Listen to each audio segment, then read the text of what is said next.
La ville de Toulouse, en 1940, est une ville qui accepte énormément de réfugiés. Il y a déjà eu les Espagnols avec la guerre d'Espagne, mais il y a également les Tchèques, les Polonais, tous ceux qui sont concernés au niveau de l'Est de la France par les zones de combat. Bref, Toulouse, qui est une ville qui est d'un peu plus de 200 000 habitants, va rapidement avoir le double d'habitants, presque le triple, à cause justement de cette hémorragie qu'il y a en France. Alors Toulouse, qui est une ville peu concernée au départ par la mobilisation, parce que c'est une ville ouvrière avec beaucoup d'affectés spéciaux, c'est-à-dire non mobilisables, va, à partir de 1942, au moment où l'Allemagne franchit la ligne de démarcation, s'intéresser à cette ville, puisque parmi les villes, il y a Lyon, Marseille, Bordeaux, mais Toulouse qui demeure un point très important. Pour eux, c'est le point central entre l'Atlantique et la Méditerranée, raison pour laquelle on va installer le PC, le poste de commandement du groupe d'armées chargé du sud de la France. Et dans ce groupe d'armées, on va y trouver la Das Reich comme division SS qui va être commandée par quelqu'un de la Wehrmacht au niveau du groupe d'armées. Cette division vient de Russie où elle a énormément perdu d'effectifs dans des combats très rudes qu'elle mène. Il faut dire qu'elle s'accroche au terrain, les jeunes ils sont très jeunes, ils sont très motivés, les soldats, les chefs ont quelquefois 30 ans et ils sont fanatisés évidemment par la doctrine du parti. Donc on retrouve cette division installée à Roufiac, puis elle migrera par la suite sur Montauban.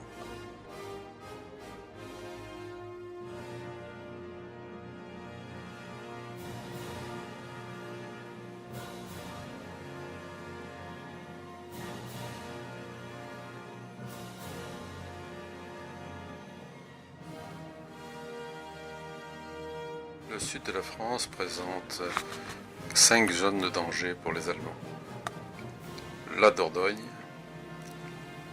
le Limousin, le Cantal, l'Aiglière et le Vercors.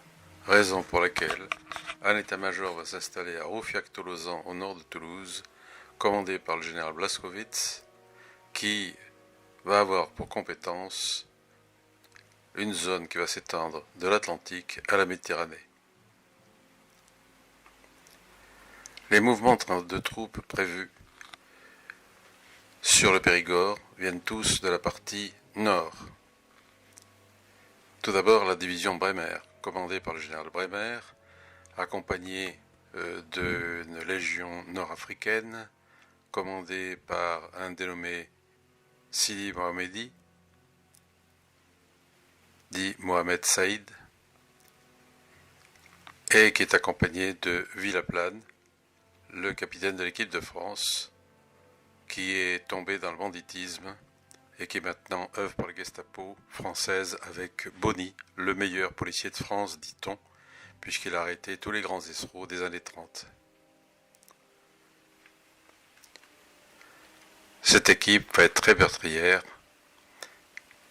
Par rapport à cela, dans le Cantal, le général Fondiassa va opérer par un mouvement tournant depuis le Mont Mouchet en remontant sur Clermont-Ferrand. Dans la zone qui nous intéresse aussi, le général Pflaum va lui diriger toutes les opérations qui vont porter sur le Vercors et auquel Vercors sera accompagné des troupes particulièrement dangereuses comme la 8e compagnie de la division Das Reich. La SS va installer, sous les ordres d'Heydrich, la terreur dans toute l'Europe, cette terreur qui va être pratiquée par la Das Reich d'ailleurs, dont la mission est de rechercher, neutraliser, détruire toutes les bandes armées entre Tulle, Limoges, Brive et Périgueux. La Das Reich, c'est une composition importante, 20 000 hommes qui vont être répartis autour de Toulouse. Le chef, le général Lammerding, a 38 ans. La plupart des commandants de régiment ont une trentaine d'années. On compte 3 grands régiments, le Deutschland, le Der Führer et le régiment de Panzer, qui lui est installé à Caussade. Parmi les soldats, des malgré nous, sur lesquels nous reviendrons.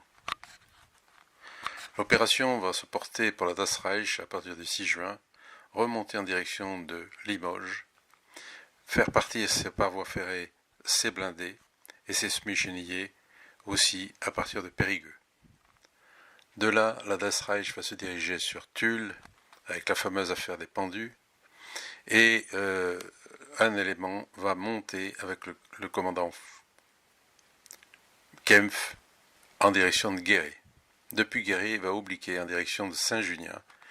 Il va être arrêté sur la route et être exécuté par les résistants, ce qui va provoquer un sacré trouble chez son camarade de combat, qui est le commandant Dickmann, qui commande le 1er bataillon.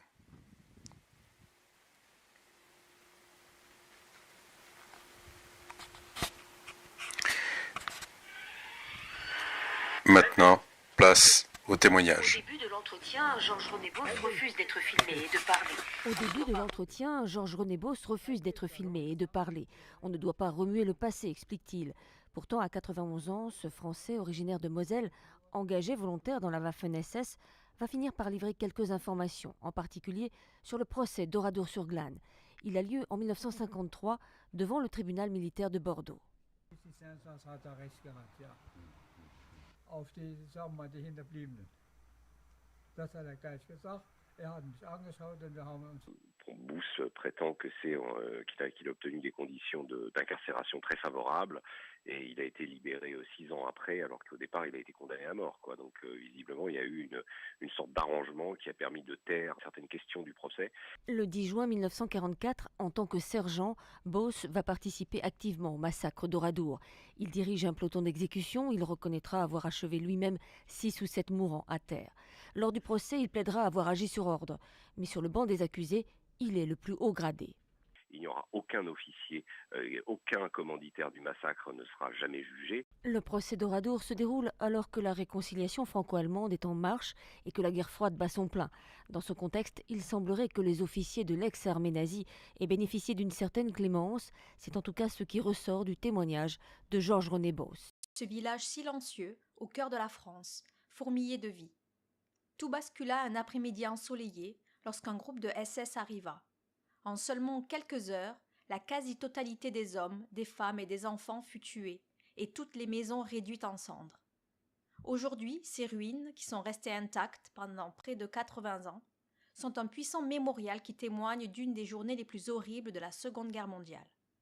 Dans cette vidéo, nous utiliserons des témoignages ainsi que les dernières technologies pour reconstruire numériquement ce village et raconter son histoire, le jour fatidique où des soldats allemands arrivèrent à Oradour-sur-Glane. Au moment où les premiers soldats alliés touchèrent le sol de Normandie en juin 1944, l'armée allemande était déjà sérieusement en difficulté. Dominée à la fois en mer et dans les airs, elle tentait de retenir les alliés à l'ouest, avec seulement des unités côtières de seconde classe dispersées et des réserves de troupes limitées. Cette situation exigeait les renforts d'unités bien armées et très mobiles, comme la division SS Das Reich Panzer. Cette division SS, mise au repos dans le sud-ouest de la France, se reconstruisait lorsqu'elle reçut l'ordre de se diriger promptement vers la Normandie. Sur leur route se trouverait le village d'Oradour-sur-Glane. Oradour était en 1944 un village rural, pittoresque, plutôt ordinaire. Elle comptait environ 1300 habitants avant la guerre, un nombre auquel s'ajoutaient des réfugiés venant de la région annexée Alsace-Lorraine, d'autres fuyant l'Espagne franquiste, et même des familles juives persécutées qui avaient trouvé refuge dans ce village tranquille. Aujourd'hui, en explorant ces ruines dévastées, il est assez difficile d'imaginer une communauté qui prospérait autrefois ici. Mais grâce à des centaines de photos d'époque et des images aériennes, nous pouvons recréer la ville exactement comme elle était. Remontons donc le temps et parcourons virtuellement les rues d'Oradour, telles comme on pouvait les voir en juin 1944. En suivant la ligne principale du tramway qui allait vers la ville de Limoges, nous voyons l'hôtel Avril sur la gauche et en face le magasin de vin de M. Denis. Passons devant quelques maisons. Sur le côté gauche de la rue principale, nous avons la forge de M. Beaulieu, à l'extérieur duquel se trouvait la pompe à essence du village. Après la forge, à gauche, il y a une rue assez large qui révèle la pharmacie à l'angle devant nous, et le champ de foire un peu plus loin. En continuant sur la rue principale, qui tourne un peu à gauche, on peut voir légèrement en retrait sur le côté droit l'école des filles, où la directrice, Madame Binet, enseignait à une centaine d'enfants. À 2 portes de là se trouve le garage de M. Desourteaux, puis nous avons la boulangerie de M. Bouchoul et en face la boucherie de M. Maire. Descendons encore un peu. Nous passons devant quelques maisons, puis, sur la gauche, nous trouvons la maison de la famille Lodi qui fait angle. Dans cette rue, sur la gauche, nous apercevons la grange de la famille Lodi. Et c'est au bout de cette rue que se trouve le cimetière. En revenant vers la rue principale qui s'élargit, nous arrivons au dernier bâtiment du village. On peut voir une autre petite rue qui part sur la gauche et qui mène vers 2 autres petites écoles, dont une pour les enfants réfugiés d'Alsace-Lorraine. Face à nous, juste devant les arbres qui bordent la rivière Glane, se trouve la grange de M. Bouchoul. Et enfin, sur la droite, nous voyons s'élever l'impressionnante église Saint-Martin, construite au XIIIe siècle, avec sa flèche distinctive, le centre de la vie du village. Laissant Oradour dans une paix relative, déplaçons-nous à 240 km au sud. C'est dans cette région qu'était basé en juin 1944 le tristement célèbre Das Reich, une division de Panzerwaffen-SS réputée pour leur brutalité. Pendant leur séjour ici, de nouvelles recrues avaient rejoint leurs rangs décimés, dont de nombreux Alsaciens francophones qui avaient été enrôlés de force. La division Das Reich était composée de la manière suivante. À pleine capacité, elle totalisait environ 19 000 hommes. Les principales formations de combat étaient le 2e régiment de Panzer-SS, le 3e régiment de Panzergrenadier Deutschland, le 4e régiment de Panzergrenadier der Führer et plusieurs unités spécialisées plus petites. En regardant de plus près le régiment der Führer, commandé par le SS Obersturmbannführer Sylvester Stadler, il était composé de 3 bataillons. À la tête du 1er bataillon se trouvait le SS Sturmbannführer Adolf Diekmann, un fervent nazi âgé de 29 ans. Ayant rejoint le parti en 1933, il avait été grièvement blessé en France en 1940 et avait ensuite servi sur le front Est. Sous le commandement de Diekmann, il y avait 4 compagnies d'infanterie, parmi lesquelles la 3e compagnie de Hauptsturmführer Otto Kahn. Tout d'abord, essayons de comprendre pourquoi la division Das Reich devait se rendre en Normandie si rapidement. Le 7 juin, les Alliés consolidaient rapidement leurs 5 têtes de pont en Normandie et débarquaient des dizaines de milliers d'hommes et de véhicules chaque jour. Chaque heure qui passait rendait la tâche de repousser l'invasion d'autant plus difficile pour les Allemands. Par conséquent, ce jour-là, le général Heinz Lammerding, commandant Das Reich, reçut l'ordre de déplacer sa division vers le nord sans délai pour rejoindre le combat. La manière la plus adéquate pour entreprendre le voyage, surtout pour les unités blindées, était par voie ferroviaire. Avec un vent favorable, Das Reich aurait pu couvrir les 725 km et être en action en seulement 3 jours. Mais sans l'intervention incroyable d'une héroïne, une jeune fille de 16 ans et de ses camarades de classe, les événements en Normandie auraient pu se passer différemment. Membre du réseau Pimento, dépendant du fameux SOI, ce groupe de jeunes avait pu accéder au dépôt ferroviaire de Montauban au milieu de la nuit en avril 1944. À l'aide d'un produit abrasif, ils sabotèrent les essieux de plus de 90 wagons destinés à transporter Das Reich. Ainsi, le voyage ferroviaire n'était plus une possibilité. La division Das Reich devait emprunter les routes, ce qui en soi posait problème. Les véhicules blindés étaient, d'un point de vue mécanique, peu fiables, et un trajet de 720 km par la route entraînerait non seulement un retard considérable, mais aussi une usure majeure des véhicules. Mais c'est par la route qu'il fallait passer. Ainsi, à 8 h du matin, le 8 juin, les 1400 véhicules en tête du convoi partirent de Montauban. Il ne leur fallut pas longtemps avant de rencontrer des problèmes. La résistance française, encouragée par les actions des Alliés en Normandie, attaquait la division Das Reich à chaque étape de leur avancée. Dans la ville de Cahors, la division se divisa en 2, avec le régiment der Führer menant la colonne la plus à l'ouest, la majorité des unités blindées de la division se dirigeant vers l'est. Les embuscades de la résistance à Gros-Léjac, Carsac et Ruffiac, bien qu'incapables d'arrêter Das Reich, toutes infligèrent des pertes et des retards considérables. Le 9 juin, le voyage était devenu cauchemardesque et un ordre fut donné, celui de briser le soutien de la population au maquis en faisant des exemples. Ce même jour, des troupes du bataillon de reconnaissance de Das Reich entrèrent dans la ville de Tulle, où la garnison allemande était attaquée par un groupe de résistants. Avec leurs armes lourdes, les Allemands écrasèrent les maquis faiblement armés, puis rassemblèrent tous les hommes de la ville. 99 d'entre eux furent pendus dans les rues. L'arrêt des pendaisons aurait été dû à un manque de cordage. Mais le pire était encore à venir. Le 9 juin, 2 autres incidents importants eurent lieu. Incidents qui scelleraient le sort d'Oradour. Tout d'abord, un officier allemand nommé Karl Gellach, alors qu'il cherchait des logements pour ses troupes qui s'approchaient, fut capturé par la résistance près de la ville de Nieul. Il s'échappa quelques heures plus tard, mais son chauffeur n'eut pas la même chance. Gerlach rapporta ensuite que, et ceci est un sujet controversé, pendant sa captivité, il avait été brièvement détenu à Oradour-sur-Glane. Par ailleurs, en retournant à son quartier général à Limoges, le commandant du 3e bataillon du régiment der Führer, Helmut Kampfe, fut lui aussi pris en embuscade et capturé par le groupe de résistants de Georges Guingouin, près du village de Sauvia-sur-Vige.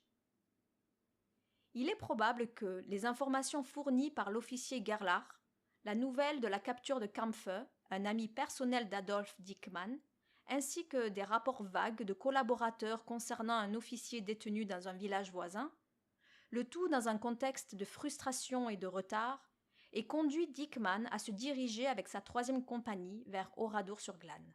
Pour les habitants d'Oradour, le 10 juin commença comme un jour ordinaire. C'était un samedi, les enfants du village et des bourgs alentours étaient à l'école, la boulangerie de M. Bouchoul était aussi bien achalandée que d'habitude, tout comme le café de Mme Milor. La première indication pour les habitants que quelque chose se passait fut le bruit d'un convoi approchant vers 13h45. Les habitants s'arrêtèrent dans la rue pour regarder les véhicules allemands qui traversaient le village. Quelques instants plus tard, les soldats sortirent de leurs véhicules et se déployèrent de chaque côté de la rue principale. Un peu moins de 200 SS, lourdement armés, descendirent sur Oradour. Et en peu de temps, toutes les routes d'entrée et de sortie furent bloquées. Émergeant de sa maison, le maire, M. Desourteaux, médecin à la retraite, s'approcha d'un véhicule sur le champ de foire, à côté duquel se tenait, apparemment en train d'organiser des documents, un officier SS, Dickmann. Par l'intermédiaire d'un interprète, Dickmann informa le maire du contrôle d'identité qui allait être effectué et que tous les habitants devaient immédiatement se rassembler sur le champ de foire du village, dans cette zone. L'un des rares témoignages de survivants rapporta que Dickmann avait alors dit au maire qu'il avait reçu l'ordre de prendre 30 otages en échange du retour sain et sauf de Kampfe, lequel avait probablement déjà été exécuté à 11 km de là. Ce qui suivit fut une fouille systématique de porte à porte, les habitants étant sommés de quitter leur maison et de se rassembler sur le champ de foire. Certains résidents, probablement de frustration et de retard, et conduit Dickmann à se diriger avec sa 3e compagnie vers Oradour-sur-Glane. Pour les habitants d'Oradour, le 10 juin commença comme un jour ordinaire. C'était un samedi, les enfants du village et des bourgs alentours étaient à l'école, la boulangerie de M. Bouchoul était aussi bien achalandée que d'habitude, tout comme le café de Mme Milor. La première indication pour les habitants que quelque chose se passait fut le bruit d'un convoi approchant vers 13h45. Les habitants s'arrêtèrent dans la rue pour regarder les véhicules allemands qui traversaient le village. Quelques instants plus tard, les soldats sortirent de leurs véhicules et se déployèrent de chaque côté de la rue principale. Un peu moins de 200 SS, lourdement armés, descendirent sur Oradour. Et en peu de temps, toutes les routes d'entrée et de sortie furent bloquées. Émergeant de sa maison, le maire, M. Desourteaux, médecin à la retraite, s'approcha d'un véhicule sur le champ de foire, à côté duquel se tenait, apparemment en train d'organiser des documents, un officier SS, Dickmann. Par l'intermédiaire d'un interprète, Dickmann informa le maire du contrôle d'identité qui allait être effectué et que tous les habitants devaient immédiatement se rassembler sur le champ de foire du village, dans cette zone. L'un des rares témoignages de survivants rapporta que Dickmann avait alors dit au maire qu'il avait reçu l'ordre de prendre 30 otages en échange du retour sain et sauf de Kampfe, lequel avait probablement déjà été exécuté à 11 km de là. Ce qui suivit fut une fouille systématique de porte à porte, les habitants étant sommés de quitter leur maison et de se rassembler sur le champ de foire. Certains résidents, probablement une trentaine, craignant quelque chose de plus sinistre, réussirent à s'échapper, se cachant dans divers bâtiments annexes et jardins, ou en fuyant à travers les champs voisins. À ce stade, toute apparence d'une journée normale à Oradour avait disparu. Les enfants avaient été retirés de leur classe, les clients du restaurant avaient laissé leur repas à moitié consommé, le médecin avait été contraint d'abandonner sa voiture et de rejoindre les autres, et même 6 cyclistes de passage à Oradour avaient été arrêtés et conduits au champ de foire du village. Pendant ce temps, d'autres véhicules allemands arrivaient et déposaient encore plus de civils venant des fermes et bâtiments environnants. Le groupe de personnes réunies comptait maintenant environ 650 personnes. Vers 15 heures, le rassemblement était fini. Une peur supplémentaire s'installa lorsque tous les hommes, âgés de plus de 14 ans, commencèrent à être séparés des femmes et des enfants. Plus inquiétant encore, les propos que tenaient les SS commencèrent à changer. Il ne s'agissait plus d'un contrôle d'identité. En fait, aucun papier ne fut examiné. Mais il fut annoncé que le village serait fouillé pour des armes et que les divers groupes seraient détenus en sécurité jusqu'à la fin de la fouille. Les premières à partir furent les femmes et les enfants, plus de 400 au total, âgées de 2 mois à 91 ans. Elles furent conduites sous surveillance jusqu'à l'église. Sur le champ de foire, seuls les hommes étaient restés assis, en 3 rangées, face au mur nord. Vers 15h30, ils commencèrent à être séparés en 6 groupes de manière brutale, avant d'être conduits sous garde armée. Le calme relatif était, de temps à autre, brisé par le bruit de coups de feu, alors que les SS, fouillant les maisons à la recherche de retardataires, abattaient les infirmes dans leurs lits et toute personne trouvée cachée. Un jeune garçon, qui initialement ne fut pas détecté, était Roger Godefrin, âgé de 7 ans, qui décida de ne pas rejoindre ses camarades de classe, mais plutôt de courir se cacher dans les bois derrière le cimetière. Incapable de convaincre ses sœurs de le suivre, il est parti seul. Alors qu'il quittait sa classe par une fenêtre arrière, il fut repéré par un groupe de soldats qui ouvrirent le feu. Faisant semblant d'être mort pendant près d'1 heure, il finit par s'échapper. Les endroits choisis pour détenir les hommes étaient dispersés dans tout le village. Le garage de M. Desourteaux, le chai de la famille Denis, la forge de M. Beaulieu et les granges des familles Laudy, Milor et Bouchoul. Alors que ces groupes de pères, de fils, de frères et d'amis marchaient silencieusement vers un de ces bâtiments, pour la première fois, la véritable intention des SS devint claire. Joseph Bergmann, un natif allemand faisant partie du plus grand groupe, d'environ 60 personnes, en route vers la grange des Laudy, fit remarquer au jeune Robert Hébras : « Ils vont nous tirer dessus. » Il avait probablement entendu une conversation entre soldats. Il n'avait pas tort. À l'église, les femmes et les enfants attendaient nerveusement, incertains de ce qui allait se passer. Madame Marguerite Roufanche, qui était présente avec ses 2 filles, raconta quelques années plus tard son histoire. Nous avons été conduits à l'église, toujours avec des mitraillettes. Là, on nous a enfermés. Après une longue attente, ils ont déposé une caisse sur 2 chaises d'où sortaient des cordons. Évidemment, tout le monde se demandait ce qui allait nous arriver. Moi, j'ai dit à une personne : « Vous voyez ça ? C'est une bombe. Nous allons tous sauter avec l'église. » Cette boîte a explosé, on ne s'est plus vu. Ça nous a étouffés, c'était devenu tout noir. Les femmes et les enfants à demi asphyxiés et hurlant de frayeur sont allés vers les parties de l'église où l'air était encore respirable. La porte de la sacristie a été enfoncée sous la poussée d'un groupe épouvanté. Nous nous y sommes réfugiés avec mes filles. Ma fille aînée avait perdu son petit bébé. Elle l'a retrouvé, mais je ne sais pas s'il était mort ou vivant. Les Allemands, s'étant aperçus que la sacristie était envahie, ont abattu sauvagement ceux qui y avaient cherché refuge. Ma fille, la plus jeune, a été tuée près de moi, d'une balle venant de dehors. Quant à l'autre, l'aînée, elle a dû brûler vive. J'ai échappé au massacre sans être blessée, en faisant la morte. Des coups de feu ont éclaté dans l'église, puis de la paille, des fagots et des chaises ont été jetés sur les corps étendus par terre. J'ai profité d'un nuage de fumée pour me glisser derrière l'autel. Il y avait dans cette partie de l'église 3 fenêtres. Je me suis dirigée vers la plus grande, celle du milieu, et à l'aide d'un escabeau, j'ai tenté de l'atteindre. Je ne sais pas alors comment j'ai fait, mais mes forces étaient décuplées. Je me suis hissée et me suis précipitée par l'ouverture.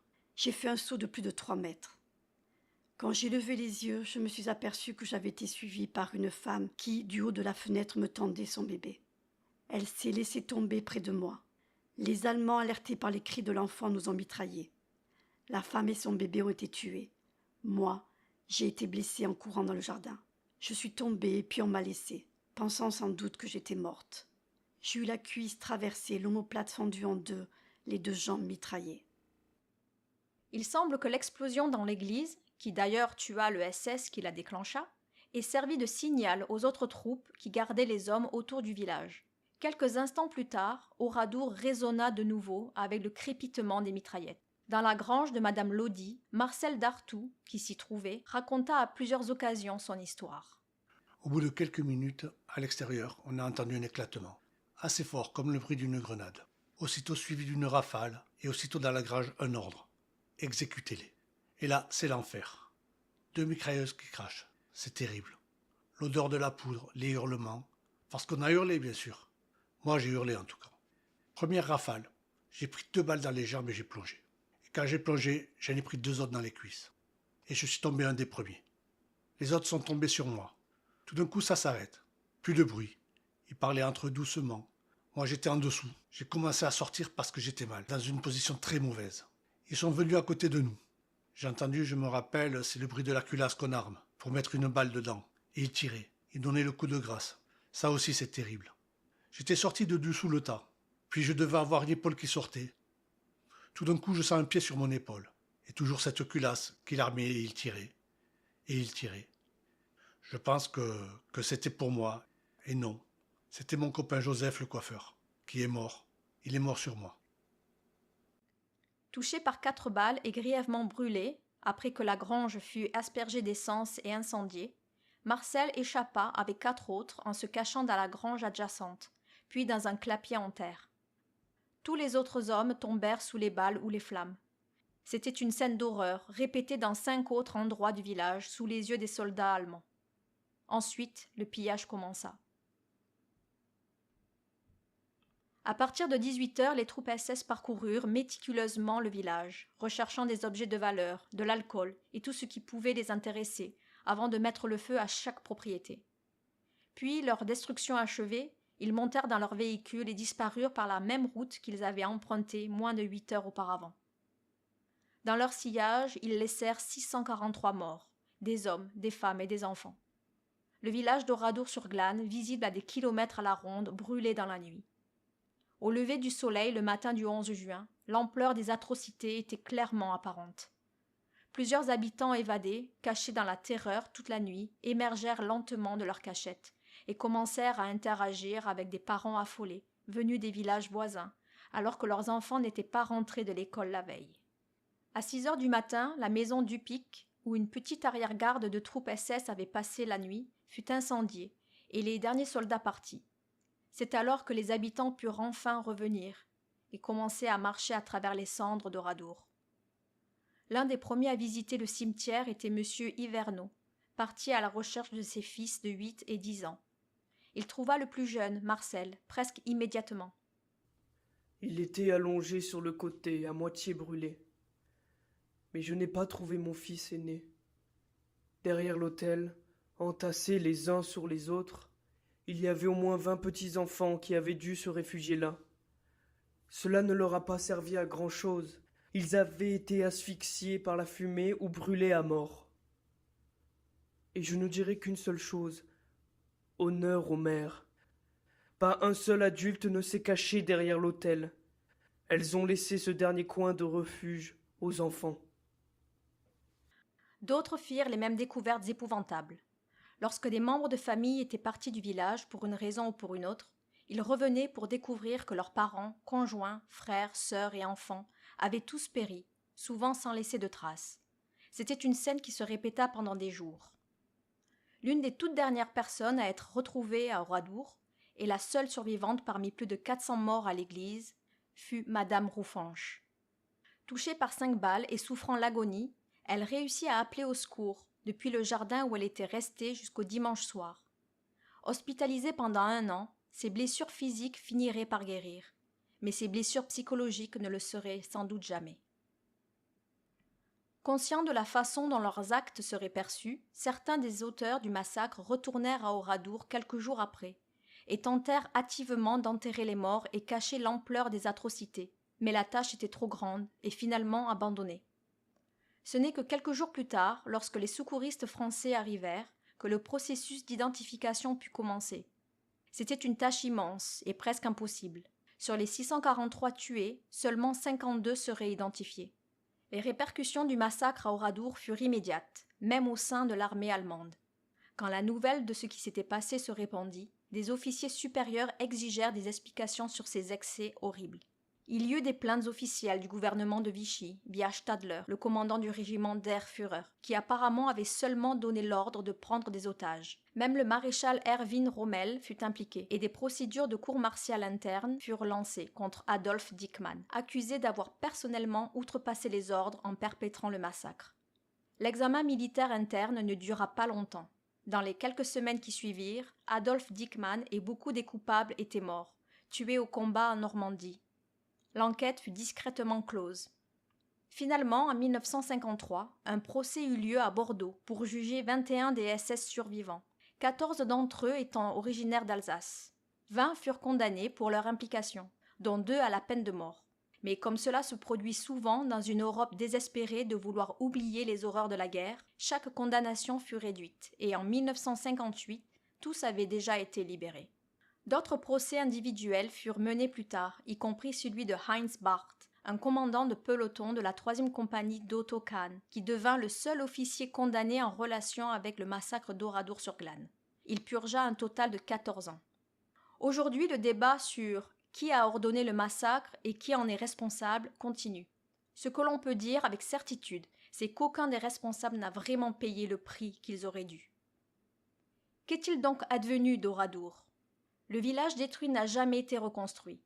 À la place, un nouveau village a été bâti après la guerre, un peu plus au nord de celui où se trouvait autrefois la maison des habitants survivants. En mars 1945, alors que la guerre n'était pas terminée, le président Charles de Gaulle a désigné Oradour comme un village martyr et a déclaré que les ruines devaient être préservées comme un rappel du sacrifice qu'une communauté a fait en 1944.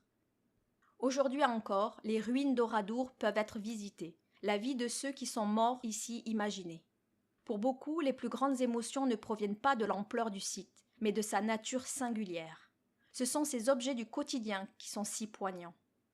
Les machines à coudre qui restent silencieuses, les bicyclettes encore adossées contre les murs, les voitures qui ne bougent pas, et la poussette sans mère ni enfant. Non loin de là se trouve le cimetière de la ville où les victimes sont enterrées. Ici, les pierres tombales commémorent des familles entières perdues en un instant. Parmi elles se trouvent les souvenirs les plus bouleversants, ces mémoriaux montrant les visages, jeunes et vieux, de ceux qui ont perdu la vie ce jour-là. Aujourd'hui, la préservation d'Oradour-sur-Glane représente bien plus que ce seul village. La vérité est que ce qui s'est passé ici en 1944 n'était pas un cas isolé.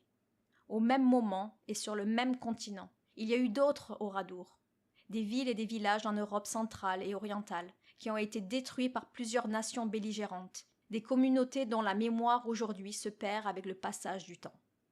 Le message le plus puissant pour clore cette histoire est assez simple. Il peut être trouvé gravé sur une pierre à l'entrée du village détruit, en 2 mots seulement. Souviens-toi.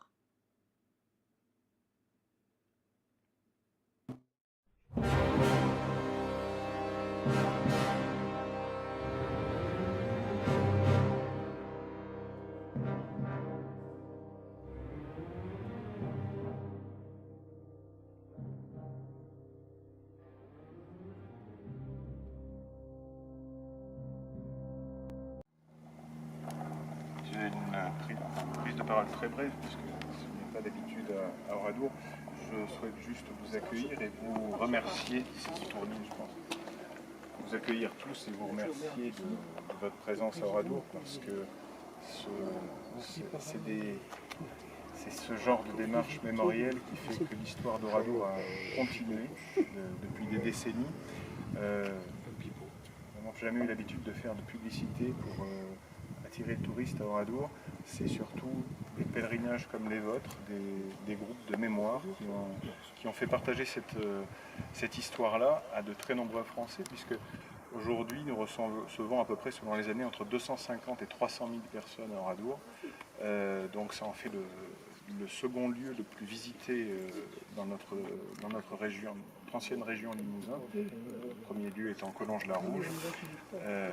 Donc c'est un lieu qui marque. J'expliquais tout à l'heure C'est un lieu qui marque aussi l'État, puisque c'est l'État qui entretient le village martyr. Le village lui appartient au titre des monuments historiques et au titre du ministère de la Culture. Et le ministère de la Culture a décidé en décembre 2023 de s'engager sur un programme de 15 ans de travaux pour 20 millions d'euros à peu près. Les travaux ont commencé cette année. Vous avez pu voir quelques bâtiments échafaudés. Alors l'idée n'est pas de reconstruire évidemment, hein. L'idée est de maintenir ces ruines dans l'état de destruction qu'ils sont encore aujourd'hui, parce qu'on dit que cette dimension évocatrice des ruines en 3 dimensions touche encore énormément le public qui vient visiter. Je pense notamment au jeune public qui vient visiter, puisque au-delà des voyages mémoriels d'associations d'anciens combattants, d'associations mémorielles, on reçoit aussi énormément de jeunes, puisque avec le Centre de la Mémoire, c'est à peu près entre 50 et 75 000 jeunes qui viennent tous les ans. Donc c'est eux la mémoire de demain. Et c'est aussi pour ça que l'État a décidé de s'engager à nos côtés dans ce travail de consolidation, de cristallisation du village. Voilà, c'est ce que je voulais vous dire aujourd'hui. J'avais promis d'être très bref. Merci, monsieur le maire.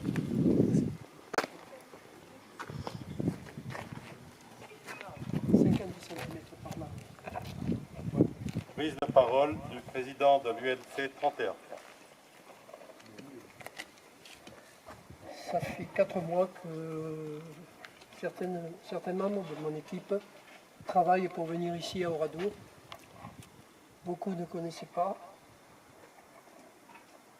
Beaucoup ont été touchés. Pas coulés, mais bien touchés. Et puis il fallait venir. Pour la mémoire, il fallait venir.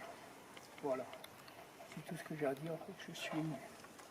La présente cérémonie va se dérouler de la façon suivante.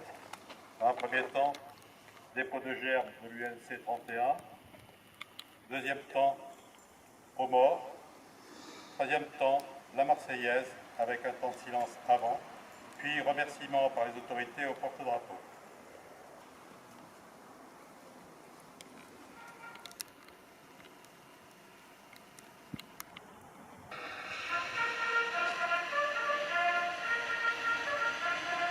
Garde à vous!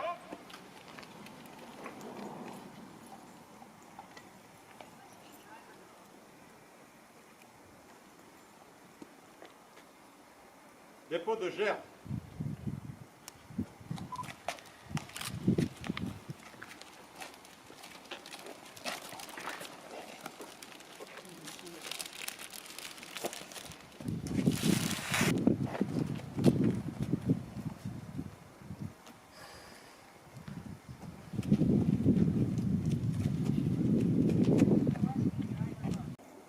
Aux morts!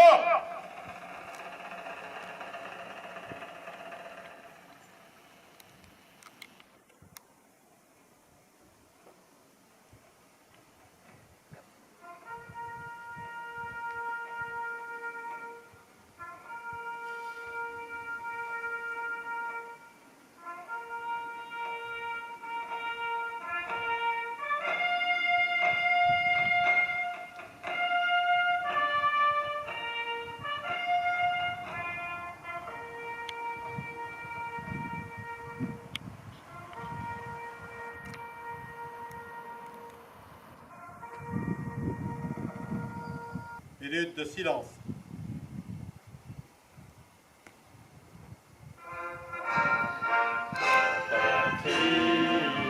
Un jour de gloire est arrivé, contre nous de la tyrannie, l'étendard sanglant élevé, l'étendard sanglant élevé. Entendez-vous dans nos campagnes mugir ces féroces soldats qui viennent jusque dans nos bras, égorger nos fils et nos compagnes.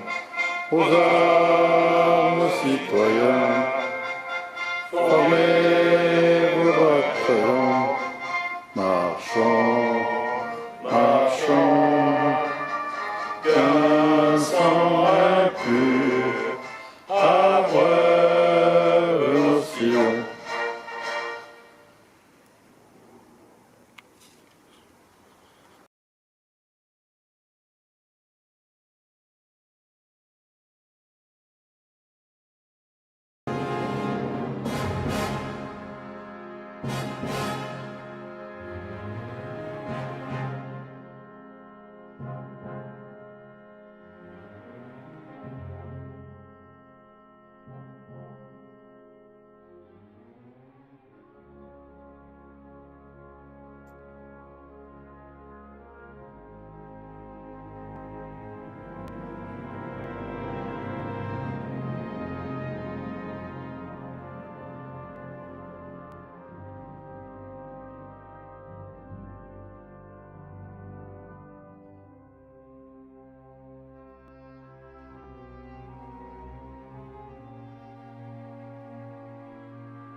drapeau au repos.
Quand fut signé l'armistice du 22 juin 1940, l'Alsace et la Moselle restaient juridiquement français.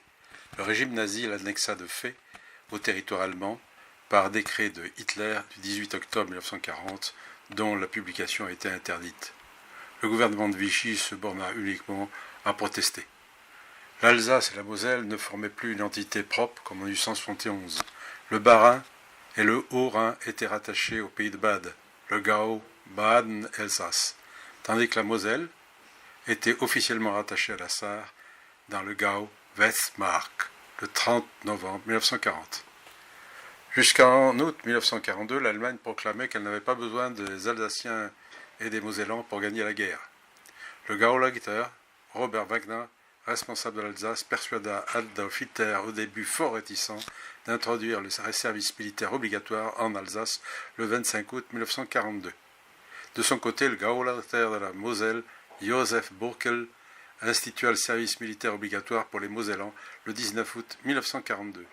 10 jours plus tard, il octroyait la nationalité allemande aux Mosellans, qui permit de rendre aussitôt applicable cette incorporation de force en Moselle.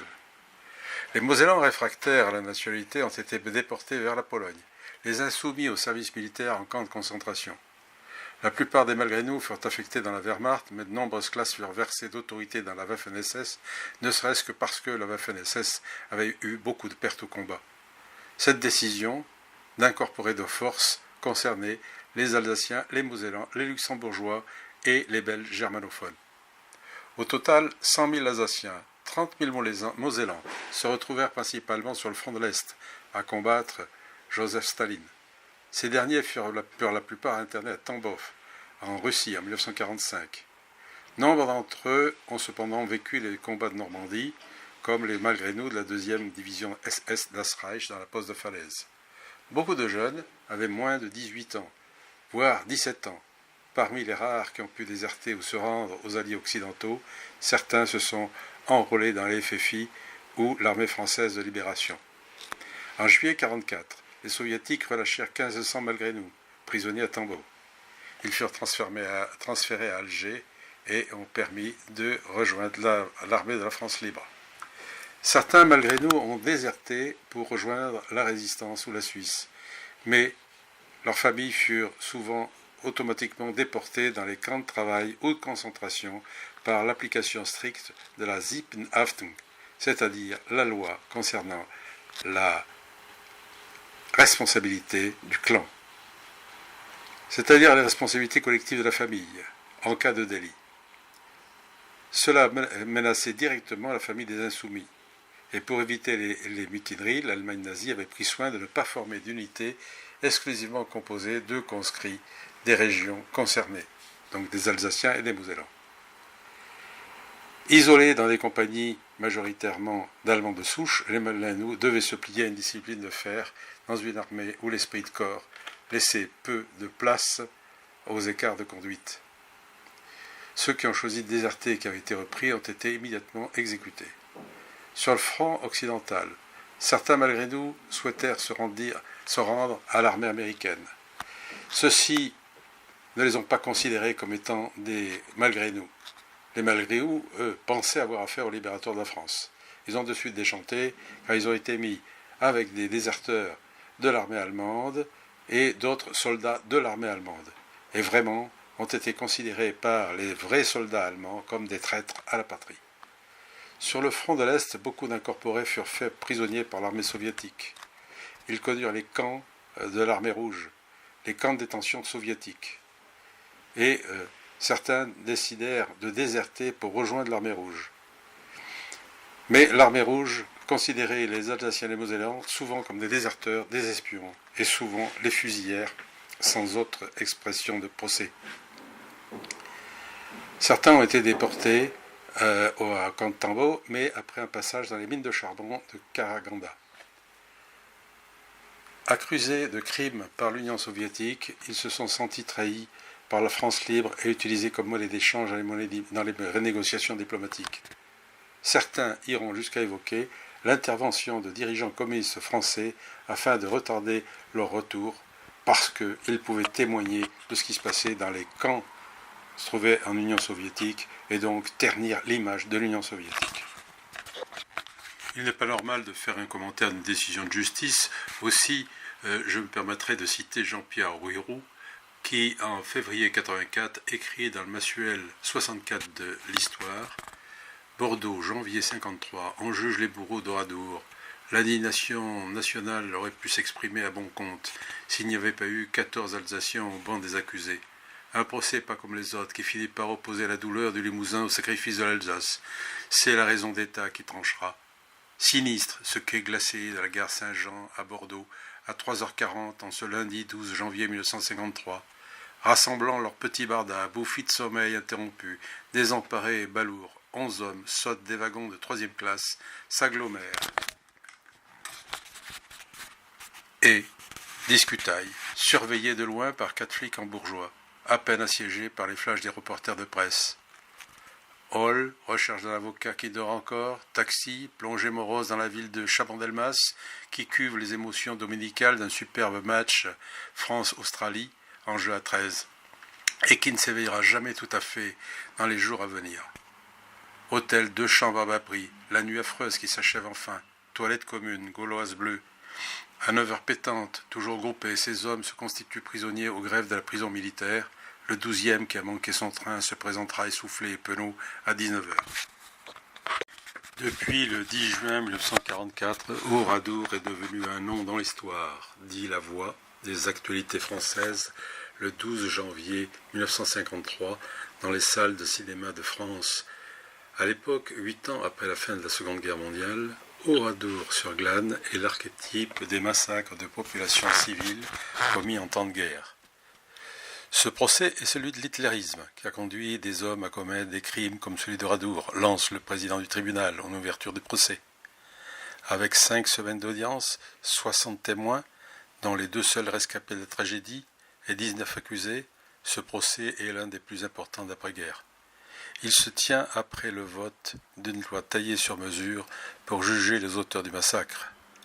Le texte introduisait la responsabilité collective pour tous ceux qui avaient participé à des crimes de guerre.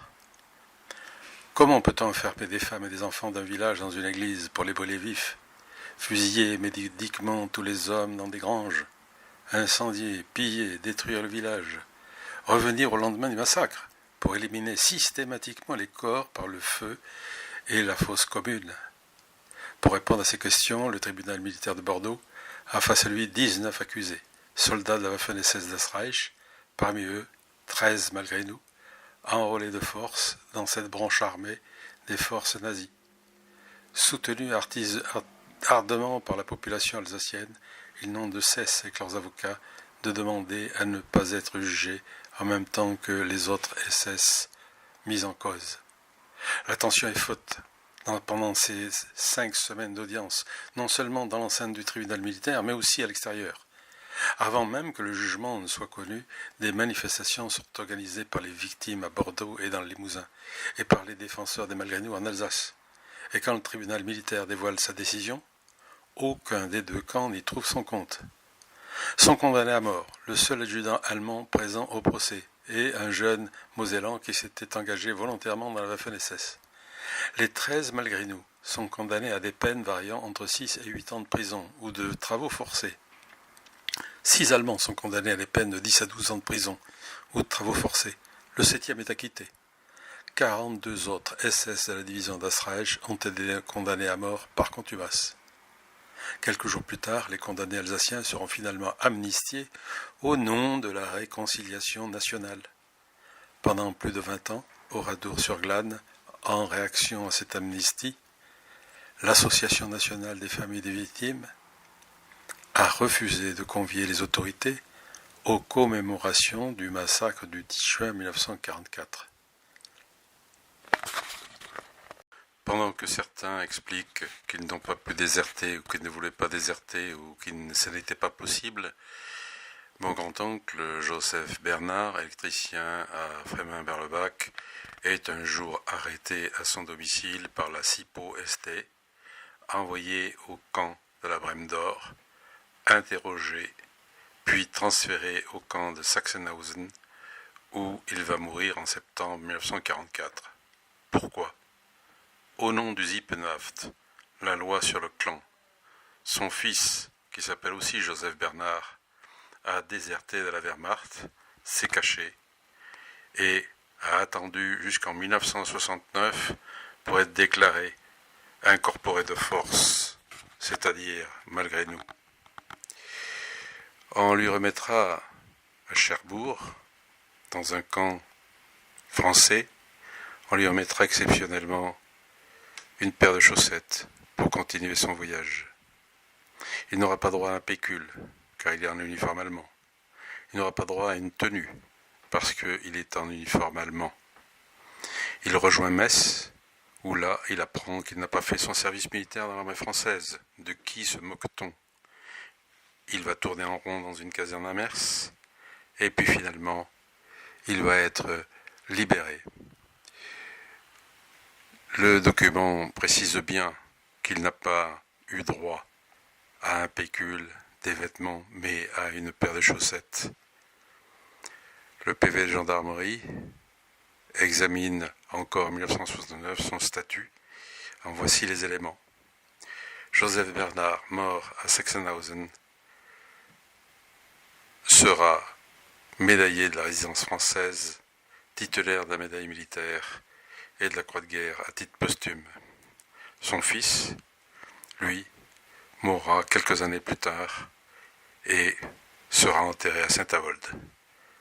Ainsi finit un Mosellan, malgré nous, qui mit 25 Caen à faire retenir son statut. Merci la France.